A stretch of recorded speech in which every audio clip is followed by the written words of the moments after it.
नमस्कार प्रिय दर्शकों, आप सभी का एक बार फिर से स्वागत है हमारे चैनल व्रत महिमा त्योहार पर। निर्जला एकादशी हर व्रतों से अधिक महत्वपूर्ण माना जाता है।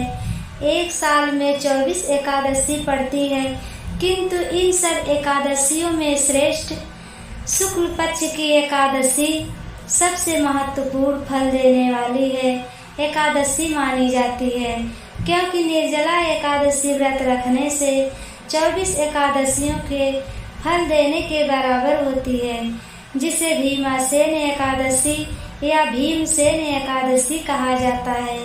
आइए जानते हैं निर्जला एकादशी व्रत कथा, जो इस प्रकार है। एक बार परम शक्तिशाली भीमसेन ने श्री कृष्ण से कहा, हे माधव, हे केशव, मेरी बात सुनिए।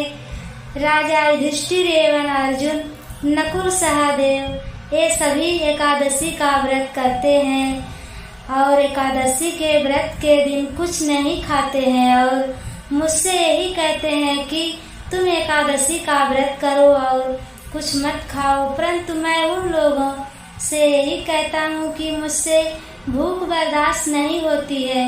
मैं भगवान की भक्ति और पूजा आदि कर सकता हूँ, परंतु दान भी दे सकता हूँ, परंतु भोजन के बिना नहीं रह सकता हूँ। इस पर श्री कृष्ण जी ने कहा, हे भीम, यदि तुम नरक और स्वर्ग में अंतर समझते हो, दोनों एकादशियों को अन्न मत खाया करो। भीम ने कहा, हे केशव, मैं पहले कह चुका हूँ, मैं भूख सहन नहीं कर पाता हूँ। यदि वर्ष में कोई एक एकादशी का व्रत हो तो उसे रख सकता हूँ, क्योंकि मेरे पेट में व्रत नाम की अग्नि है, उसे मैं भोजन करके शांत रखता हूँ। इसलिए पूरे दिन उपवास तो क्या मैं एक समय बिना खाए नहीं रह सकता हूँ। इसलिए आप मुझे कोई ऐसा व्रत बताइए जो वर्ष भर में एक व्रत करना पड़े और मुझे स्वर्ग की प्राप्ति हो जाए। यह सुनकर श्री कृष्ण जी बोले, हे वत्स, बड़े बड़े ऋषि मुनि ने बहुत से शास्त्र बनाए हैं, जिससे थोड़े परिश्रम से ही स्वर्ग की प्राप्ति हो सकती है। इस प्रकार शास्त्रों में बताया गया है कि दोनों पक्षों की एकादशी व्रत करने से स्वर्ग की प्राप्ति होती है। श्री कृष्ण जी के वचन सुनकर नरक और स्वर्ग से भीमसेन भयभीत हो गए और कहने लगे, हे केशव, 24 एकादशी का व्रत तो नहीं कर सकता, परंतु जो एक व्रत है जो वर्ष भर में एक बार पड़ती है, निर्जला एकादशी, उसे मैं अवश्य करूँगा। इसलिए पूरे वर्ष में एक बार व्रत करने से मेरी मुक्ति हो जाए, ऐसा व्रत बताइए। यह सुनकर श्री कृष्ण जी, ज्येष्ठ मास की शुक्ल पक्ष की एकादशी आती है, तुम उस एकादशी का व्रत करो। इस एकादशी व्रत में स्नान या चामन के सिवा जल वर्जित है। इस दिन भोजन नहीं करना चाहिए। निर्जला एकादशी व्रत सूर्योदय से लेकर द्वादशी के सूर्योदय तक अगर कोई जल ग्रहण ना करे तो सारी एकादशियों के व्रत का फल प्राप्त हो जाता है।